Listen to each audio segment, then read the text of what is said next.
kana go eo ka ntina ha ke awe gore monna wa ka o mo dipolitiking ke tlo go lemoga ha ba maburu ana go eo ba apartheid system ba tlala ntlo ka dithunya ba tlo gore ke ntshe ko monna wa ka a ileng teng.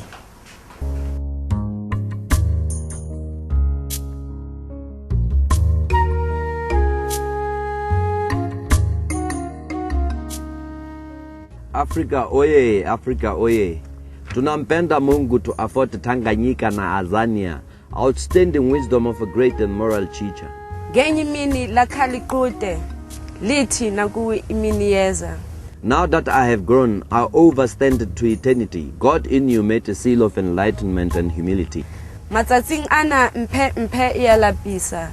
Halidikela linhlomula pilo. It is those who have lived in Tanzania who have cultivated the seeds of your exceptional crop of mind, and that had ability to unlock the problematic shackles of mental slavery. Halidikela linhlomula pilo. Halidikela linhlomula pilo. Halidikela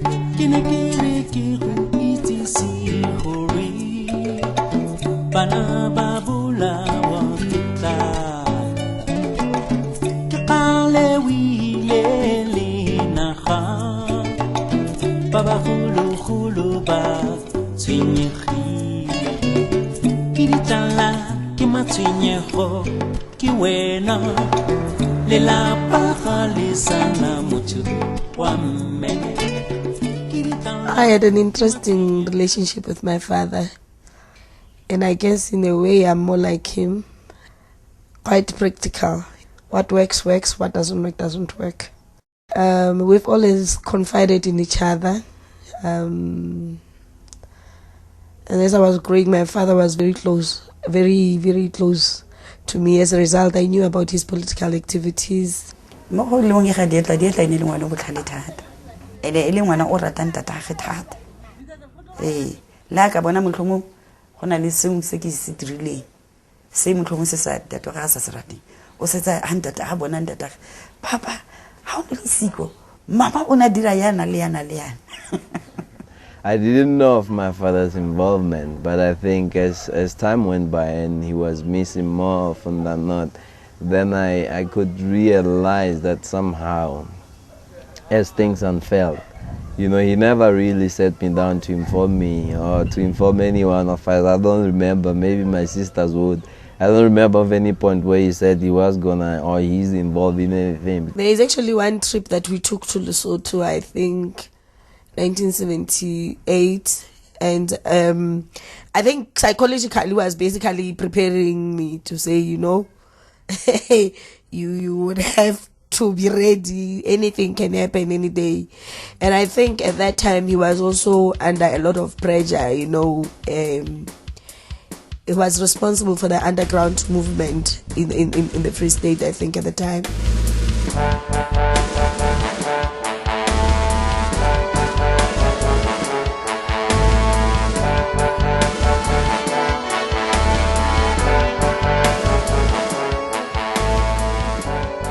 What we were doing was pouring literature into the country, taking people who were interested in joining, taking them for some training in Lesotho, bringing arms in, securing them inside, building DLBs, you know, recruiting more members of people who, in our opinion, were fit to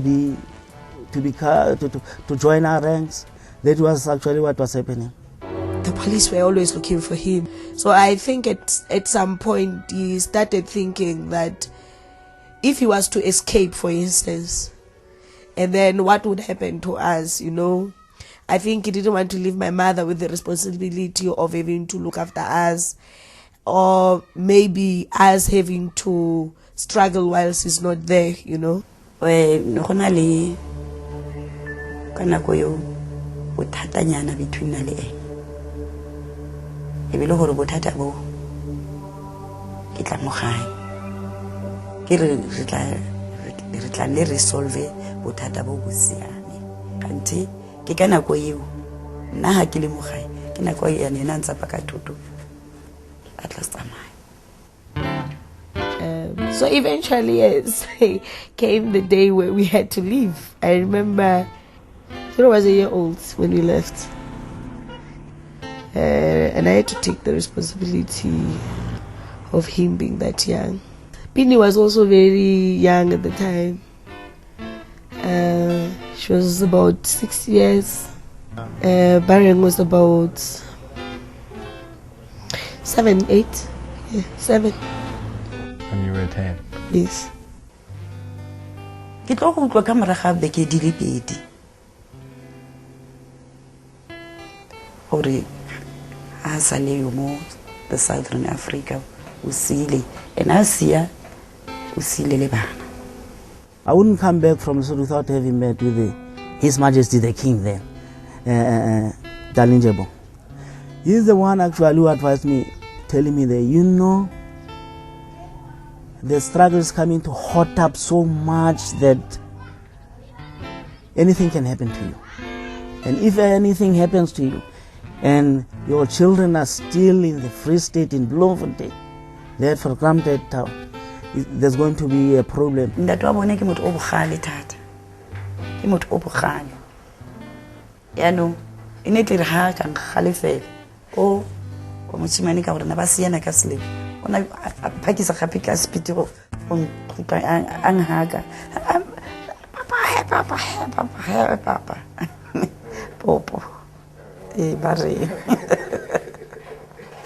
I was always close to my mom more than to my father, even though I may not have been aware then that actually. But the other thing is, my mom was around most of the time. That is the time when they were still together. You know, my father was there and was not there, you know, because he had to fend for the family and stuff, whereas my mother took care of us. So sometimes she would single me out, no, this and that about me, but that doesn't make me feel good because, and I've always encouraged all of them to see her in a different way.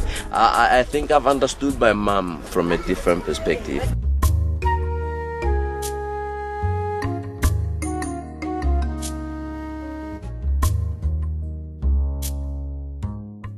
Watoto wa Afrika watajua ukweli kwamba it is stalwarts like you who made it possible sometime in the unbearable tunnels of past history, bravely designed a black-hearted man full of culture and tradition, opened lost chapters of black history bound by evil. Mzee, umetuachia Zion, a rare diamond of the soul. Diamond of the soul is what you left us. Halidikela lintlhomola pelo. Halidikela lintlhomola pelo.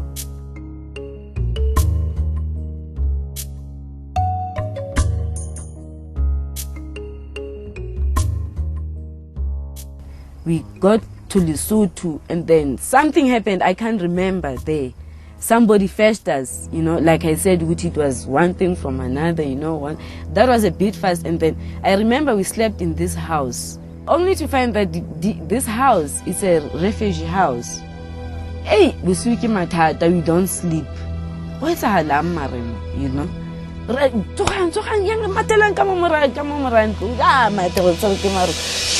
You don't even have to talk, you know, hey, intense, you know, and you see the face of this guy, orange, tulang, you keep quiet.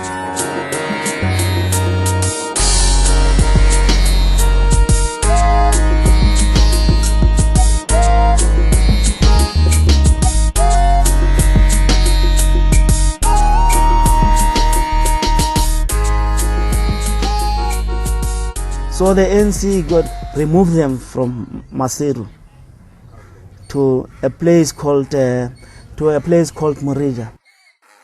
Moreja, yeah, on the way to Mafeteng. That's where they were put there. After some time, they were removed from Moreja and put at a place that was called Tolwana Lerato. My first appointment or my first meeting with these kids, I was introduced to them by the late Pasco Mavigalti. And I was informed or under the impression that these kids were orphans.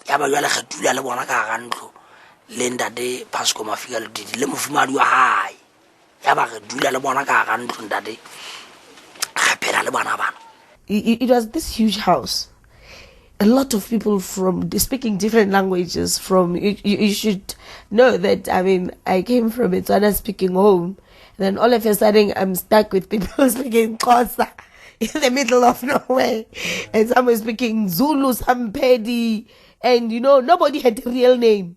But that on I became aware that, okay, it was their studio names that they were given, and they were given areas and ages, so that nobody must really know what was going on there.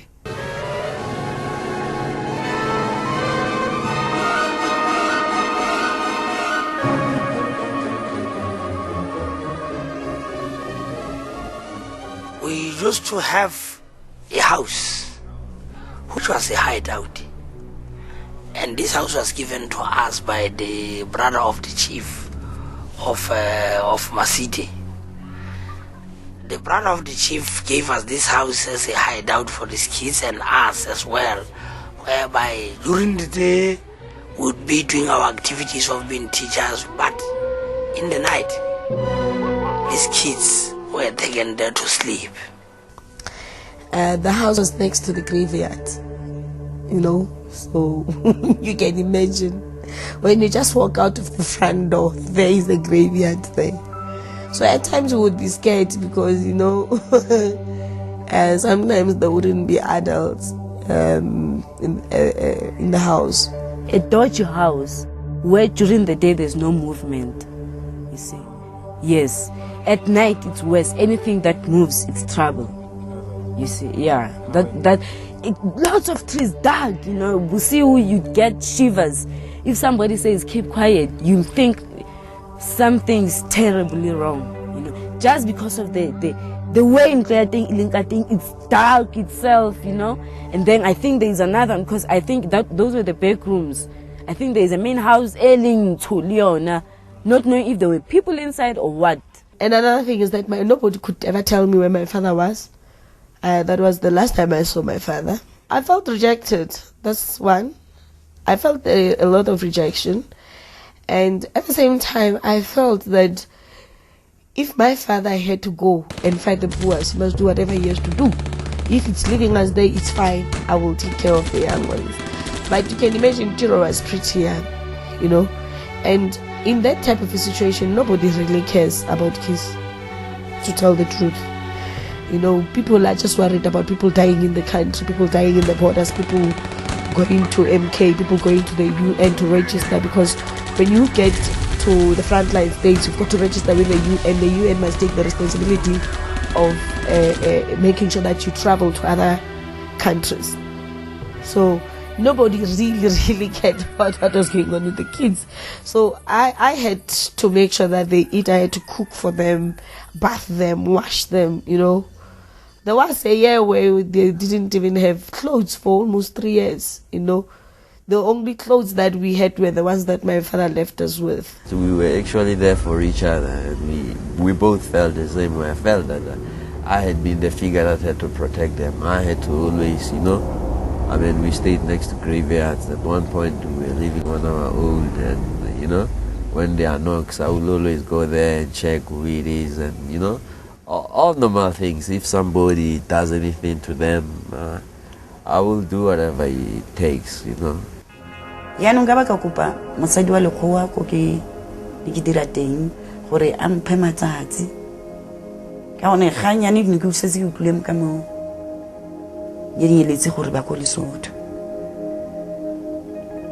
go ne go na le tulo e go teng ke New Europe mo ma exile ba iwang teng ke molao gore ke government ya Lesotho kante ba exported to go plekeng e nngwe so ka boela ya le ko Lesotho ka pele botlhoko ha ke itla mo gae ka baka losa tiro ke pelo e botlhoko ke stress it was heartbreaking. It was very hard so ka losa tiro ka baka la ka gonyana ye ne batle e ka re bile ha sa tlola e le monate. Tiro didn't understand anything, considering the fact that he has always known me. you know, to be the person responsible for him. Then I always had my brother and sister, and I was aware of my brother and sister, but I wasn't really awake of Papa, or rather my parents. I wasn't really awake at the time Korabayo or what, you know. So I suppose how long you learn to adapt. Barring was a boy. There was a home next to where we lived, Tulwana Zalerado. Tulwana Lerato, yeah, it was a place where we played. It was a place where we spent a lot of our time. It was a community of young people by Longre. They were orphaned. With Pitney, she was the most sensitive one. She's an introvert. She doesn't talk a lot.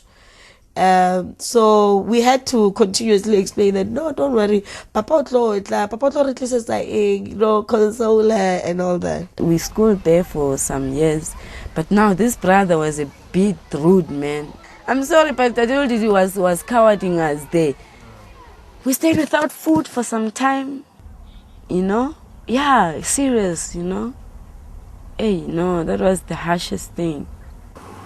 He was a guardian, like I say. He wasn't responsible for our emotional needs or many other things that a child needs. I remember this other time, Christmas. I think it was the following Christmas. Hey, this guy doesn't pitch up. And he's given money every month by the ANC or the UN, you know. Only after some time we get surprise story. There's some questions about our lifestyle there. Because it wasn't comfortable. The other people will come and say, there's no food here. And this guy is getting money for 4 of these kids. Yeah. He was living luxury. BMX. Imagine, with our money. For you to get shoes to go to school. Ish. I don't know what had to happen. Even the very lady who was brought to care for us would remind us that, no, your father is not bringing you anything, so you shouldn't complain. I heard what people call kafra. I've heard that word, although I don't like it because anything associated with the word kafra, to me, it stands for insult, but that's what it is. It's a hair that no matter how much you combed it, it looked uncombed. And he said he sent me back home. We were waiting for him. You know, he was supposed to go and buy us, you know, shoes, buy us, you know, clothes, because I mean the clothes we were wearing, they were worn out. And he said to me, no, if you don't comb your hair, you're not gonna live with me. I went back 6 times to comb my hair, even made it word 5 times so it can comb easily. Maybe I thought being dry. Of course, it was painful to comb my hair. We dry. I would have to wet it. And he left me that day because he said to me I didn't comb my hair, and that was the most hurting thing I have experienced in my life. I learned to have a survival mode, you know, like sometimes we would not have paraffin. So I had to go to the mountains to gather woods, you know, and come back home so that I can cook for the kids, bake bread for them for school. And basically we also learned how to eat the indigenous plants, you know, the morojos, you know, the mushrooms. We used to go hunting for mushrooms. There was a point where I think I started talking to God also. I thought that, no, this is not on, you know. Because I think at that point, they started to compare themselves with other kids who had their parents around. To say, but all these kids there, I think also lacking of basic needs, it makes you to begin to be comparative. There was this trouser Niki Apara at school at one point, and it was a trouser that was patched, and I patched it myself, but behind, you know, you see, and I patched it myself, and I was in this quartet. We were 6, but we always called something quartet because we didn't understand, you know. We didn't understand then what the quartet means. you know. But we were 6 people who were singing. I mean, I always loved singing, so I was singing with these guys. And when we were singing, obviously, Lesotho, it's normal, or that's the tradition of singing. You learn a little steps and things like those. And I do remember when I turned, you know, those patches, then people had to see because you see. Yeah, but when I was in front, they wouldn't see, and people would always laugh at that. And me at that time, I didn't see anything wrong. You know, yeah, I didn't see anything wrong with it because I wasn't the only one in that situation. You know, at that point, there were a lot of people going through their own difficulties. That, you know, yeah. So that's just life, what it was about in the earlier days, and Luditi. So I mean, Luditi, somehow our relationship after that obviously changed because somehow I feel we were abandoned. Maybe I may say this and, you know, sound controversial, but I mean that's how I felt. But I don't blame my father to this day because I understand what he was going through. I understand he had to do what he had to do. Yeah, and yeah. People that were supposed to do what they were supposed to do. No kganaela gore o utlwe mo di wireless ya ntse di bua gore go na le mabura a tlhasetseng ka Lesotho. Jo ne ke tsena ke sa itse gore nka itirela jang. Ne ke utlwa ke ne ke setse ke bona ele ka mgo e setse le ditopo ka teng. Ne ke dula ke le letswalo. I was nervous wreck. Go ne go se monate go le bodutu ka gore ya mme wa bona na sa kula ile o ka rotla nna le difula goa. Ga ba ga tona le low blood o na le stress. Tsamaile dingaka ke tsamaya dingaka lene o tsamaya ngaka go nna le $1 million motsadi o tshwana le mebisi le eno modimo o na tshireletsa ka baka la guidance ya gagwe ka nako eo. Ka dula a nkatametsa ko modimo ke batla ke ya street mo a miska modimo le mme wa ka le di sisters saka support ena ba mpha yone ka nako eo. Bibi would cry, let alone everybody else. Bibi herself will be quiet in some corners and cry. Ke batla papaka, you know, and say, no, papa ka go batla, you know. And you would never see the father. Eventually we'll have to bribe her with things, you know, sweets and all that, play with her, you know, and then she'll eventually forget. But she was one person who would always really miss my father.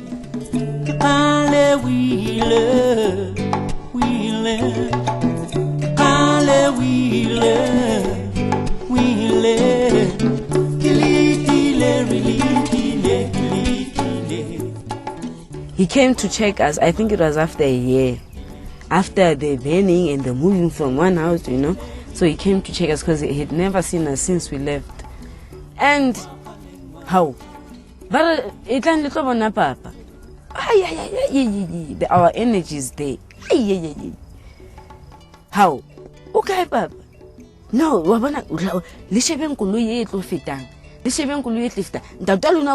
how? There comes the car. No, let's go home. Limon papa lon. Only bonnie na he. We don't know if that was the truth or what. So we also had some lovely moments because I was an athlete. So during the months in which we are running, I'll always have money. So that's when I would make most of the money. Because people would give me monies, and I was a good athlete. I ran 100 meters, 200 and 400 meters, and I always won them. So even the nearby high schools would always come and poach me and say, can you run for our school? And I would get monies. Yes, and then we will buy second-hand clothes from the nearby missionary. That's when I'll get at least jerseys there for my sisters and brothers. So we did have, I also sang in the school choir. So, you know, we had some lovely moments as well. There are things that I learned which I would not have learned under normal circumstances. And then my father came. I think it was a bit harsh for him this side. That was like 85, yeah. At the time his own house was bombed. A lot of things had happened to him around that period. He was in jail for some time. I was the one who knew most of the guys inside. I knew a lot of people because we built cells with the other friend. My other friend is now late, Stephen Bukhachu. Actually, I was withdrawn from the country because I was arrested actually before I moved to Lesotho, before I left the country. So I was advised that no, now that they've already got you once, you've got to move out now. We cannot afford to lose you there. That's how I got out. I was preparing to take them now to Solomon Mahlangu.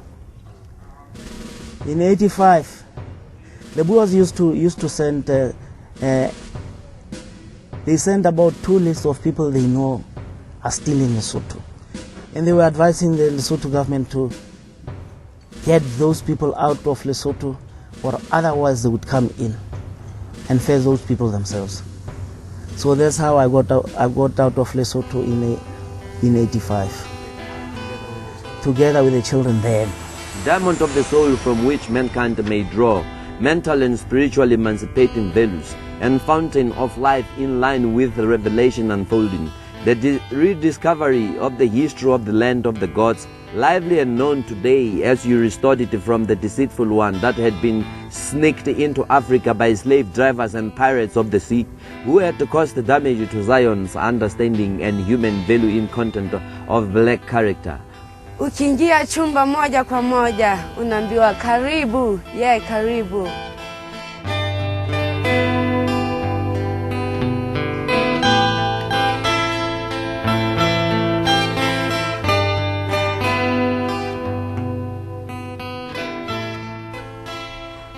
We first arrived in Dar es Salaam. Dar es Salaam was interesting at the time, you know. Tanzania is a socialist country, very hot, very poor, lots of mosquitoes. Hey, the mosquitoes there were harsh, man. No. It's like a storm of mosquitoes. And then we went to Dakawa, and we were separated. You see, exile, as much as it is exile, you also can't live the way you want, you know, like a family and all that. You know, we had to join other young girls who were my age in Dakawa, in the camp. And I lived there at the camp. The kids were still with my parents. That was my first time I came across a non-racist, you know, a society that was necessarily not driven also according to gender, but by content of character. By then, maybe I was 13-ish there in Dar es Salaam. Yeah, I was starting to hear now things now.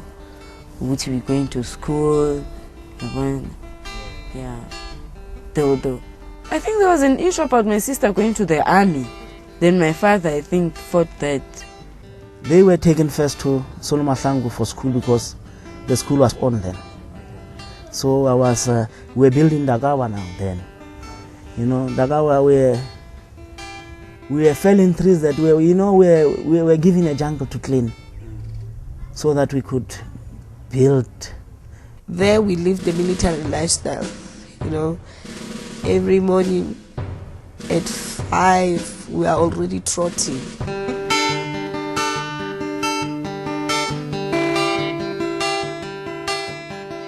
And we would come back and do physical, which is physical exercise. They will burn this huge tire in front of us and we had to train in front of it. And that was burning. Cartoon 16. There would be like a doll, maybe PW board and a casket. And then we'd go bend that casket. It was custom. So now I wasn't allowed, but I'd go. When they wake them up, they wake them up, and struggle and hit on the doors, and then would just like that, door to door, and then collect everybody, and then we go to the place where we buried water. I only later got the opportunity to go to Angola as a pioneer. you know, and we were taken through a crash course in the camp of the ANC there in Luanda. Part of the first experiences that I learned there, it was how people were able to come together despite different tribal or traditional connections or paths that they may have come from, but how they managed to really make it not part of their focus who they were in that instance, but what they were as in being black people and being able to fight for one cause. Yeah, we got to Mazimbu. We were placed in the dormitories. Hey, nice people. Lots of people, even though I keep out to Zulu. You know, lots of kids. Hey, Puma, just welcoming me, feeding me with sweets, and you know, it was time for supper. I remember we went for supper. My first time to see so many people in one place eating. You know, just nice. But you can see, Hore. Hey, no, man, this must be questionable. Because what's happening here? Why are we schooling here? Because I don't have the politics yet. Or yeah, you're in exile. You know, it's not yet. I gotta shy you tell you're in exile and it's like you're gonna settle here for long. It hasn't clicked. So you're comfortable. Oh, we're going to school now the following day. The environment go exile was very different. Not that I had anything else to compare it with, but you realize, Hore, it's orientated in a certain way, you know, or rather, the way everything almost guerrilla, or, you know, because there weren't prefects or monitors, only the commander, things like that, you know. When we go to school, we have to march. So everything was very much orientated in almost like military style. It had that military feel to it. So it sort of became into my nature. Okay, now I know this is it. I was transferred to Solomon Mahlangu Freedom College. You know, children of our comrades, some had died in the battle inside the country, some were still in Angola, some died in Angola, had children at Solomon Mahlangu Freedom College. Actually, the children would say were rather parentless, you know. They needed someone who was quite mature to go and, you know, look after them. So in the process, I became a boarding master there. It was called Solomon Mahlangu Freedom College, and the reason for which it was called a college, it's necessarily it wasn't going to be compared to your natural high school kind of academic system. It was a school where something was naturally being seeded at that point as a new idea, an idea that would be based on a preparation of a new mentality. So because our society that we come from was a certain way, we had to be taught in terms of solution for that particular situation. So the way we were taught and the intention behind teaching us was different compared to anywhere else. Dilemo tse tharo ba le go exile bo go tlhele kwalo le le tlang le sena envelope go le le bontshang gore le tswa kae ebile o ikwetse gore we are in a place, in some place in Africa a re ka baka la gore ba sa ba tle go itse gore apartheid se itse gore go ba teng ba sa bolele tulo yo gantse ke go Tanzania.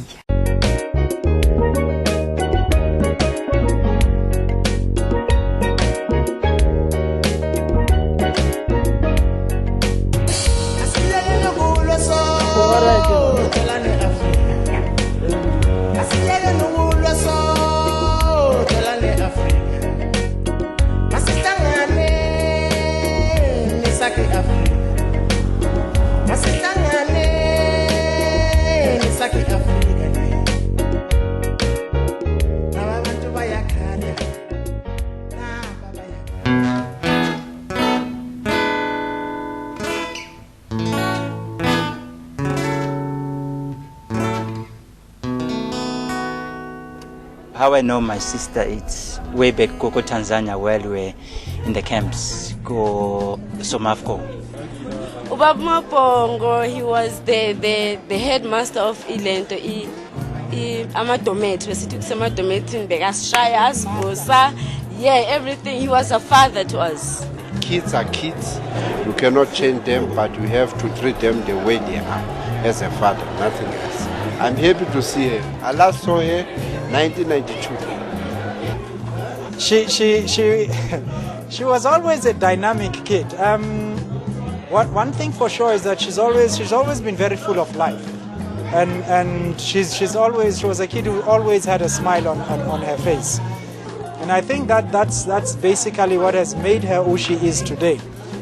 She's always been a fighter in some way or the other. She's always had a fighting spirit in her, and always had the will to survive. And I think one of the beautiful things that she's always had is a wonderful voice.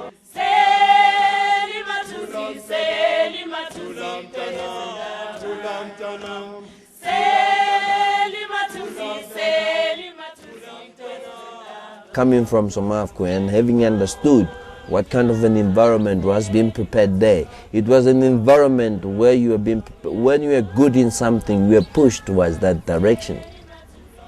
It was a good model for a South African community. It was a good model on what type of communities we would want to see today in South Africa.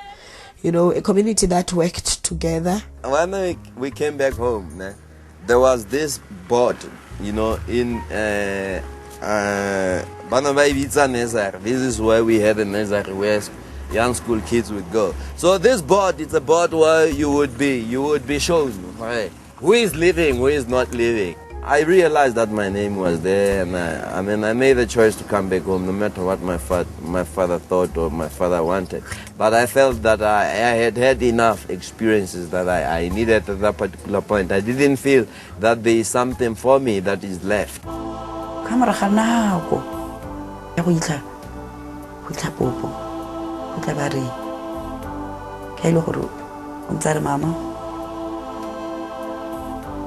Okay, you must keep it up.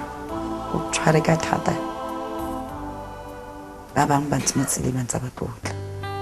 I think to her it brought to her a conclusion in her life that I think for the longer part of her life she struggled with, you know. So to her it was really something great and big, and to me it was equally that great and big. And I utterly spent those days, you know, just amazed that I'm around. It was like a dream, you know. Every day when I wake up, I would expect to be in exile.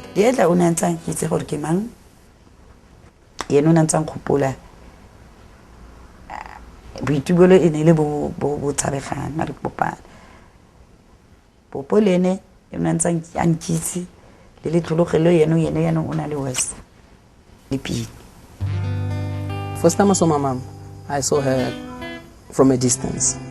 And I kept asking my aunts, who's that? Because she looks like Dietla. Now I thought it's one of my sisters, because I kept finding out, okay, this is your sister, this is so and so, this is your cousin. So I thought it's just one of those. This is so and so, this. But now when I asked about her, who's that? Everybody seems to shy away from answering me, because when I ask a certain person looking at their face, they would look away, you know, like, and just walk off or something, not wanting to answer me. Then I kept wondering what. So one of my aunts said, you know what, I'll take you to her and go see her. Moto o battling anale bothata ke munyane tiro. Yeno una abila antshwantsha are o ntshwantsha le mme o mo dinepeng ko Tanzania. Ana ha ke mme ona ke re mo gene batho ba ba bontshitse mme ke boma are ke o swaka o stietla ke o butwaka autibari ke bona ba mpontshitse le ospini ke bona ba mpontshitse dinepe tso bare mme wa ka hayo mo Tanzania, mme wa ka nna ke le tiro, mme wa ka o go South Africa. So o tshwana le mme o mo dinepeng tseo. Ke a ke tla mo ha ka ke mo sona ke mo thuletsa tsa go ding ke mo itumela ke bolela gore ke nnete mme o na mo bona mo dinepeng ke nna mme wa gagwe.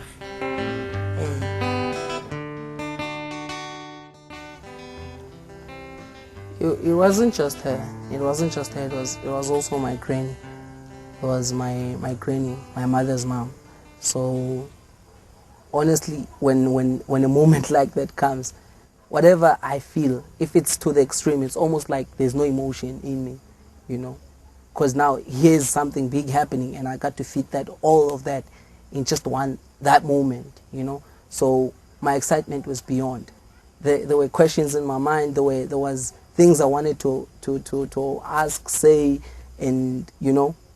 So I just wanted everything to happen in one moment, but the fact that I was overjoyed, it just paralyzed me from you know, it was almost like I was a zombie, you know, because I'm feeling all these mixed emotions. And she somehow didn't think she knew us, you know, that well anymore, you know, and that I could see in her doubt in addressing me on a number of issues, that she's not sure that she really has to assume that mother role, or she really, you know. But it's been an experience, like I say, and it goes on to this day that we're doing the best we can.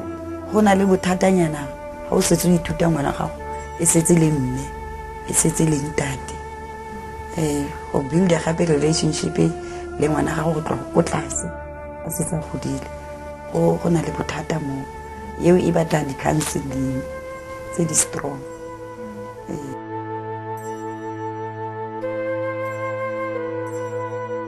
Coming back home was a bit confusing, you know, because mind you, how we are guy?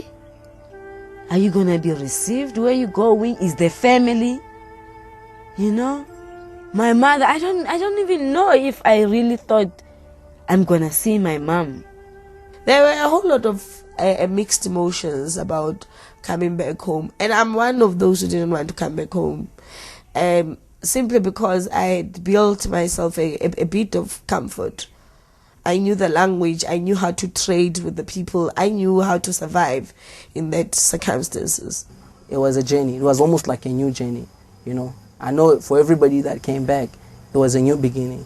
But for me, it wasn't just a new beginning in that sense, because even things that I felt had to begin again, you know, or had to become new experiences. We were preconditioned, you know, to really know that coming back home is not a bed of roses. Some of the things that were said was to prepare us as exiles to be people that are not going to necessarily express ourselves in a certain kind of way. It was a very complex situation, being an exile, because you know you cannot say this because you'll be seen as working against. So being back home, it's forever been a challenge. It will forever be. I struggled during the first years, my brother. I struggled, one, to get a job, you know.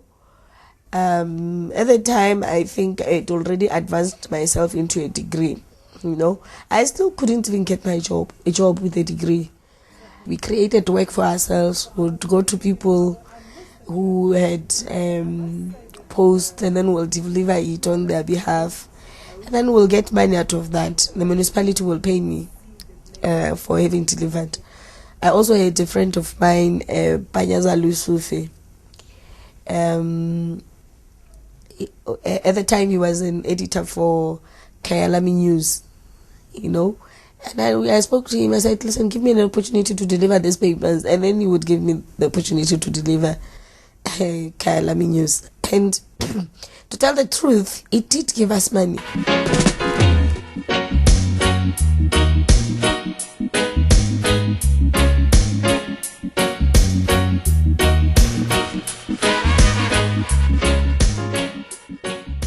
Everything just unfolded. Then I was hearing the history, Rastas, how they have a life.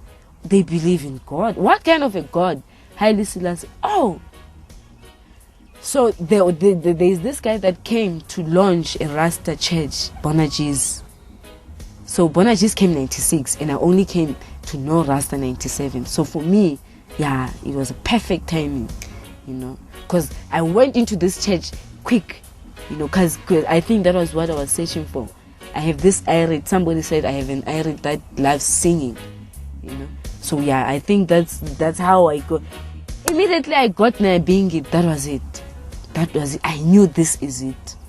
So that was my spiritual home. I got used to the community. You know, that understanding how South Africans did things and how even communicating with them generally. I know that some used to say, "We're not exiled." You think you come from exile, but you know. But I think the fact that I grew up in a community in which I grew up, it gave me the confidence to do whatever I wanted to do anytime, you know. And to tell you the truth, 2001 I became the councillor for the ANC. My writing is philosophy. Why I'm saying it is philosophy? Because philosophy, it's a combination of everything that there is in life. You talk about religion, in the same passion you'll talk about politics, in the same passion that you will talk about the things like education. You know, that is what my writing is about. And I mean, it's, if I have to bring it down to what you were saying, it belongs to realism, because it's about the truthfulness of who we are. I'm a radical writer. Tanzania has trained me to survive. That's how I survive, you know, because I've seen the worst survival. So I had to come back to my senses to say, come to reality. You know, nobody's going to make it for you. Not even your own father is going to make it for you.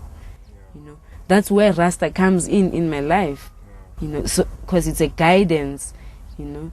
So Rasta teaches you to not to work for the next person and make it for yourself. So yeah, that's what I do. I do make clothes, you know, sell them at the markets.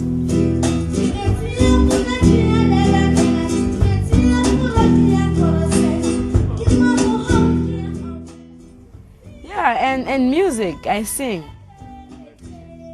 Even though it's hard, I sing in places, you know. Anywhere and you want to get a place to sing. Like I've been doing Tandol now recently, you know. Yeah, but it's a challenge as well. A telegram to the president it's a poem that I wrote, you know, looking at the situation in the country holistically.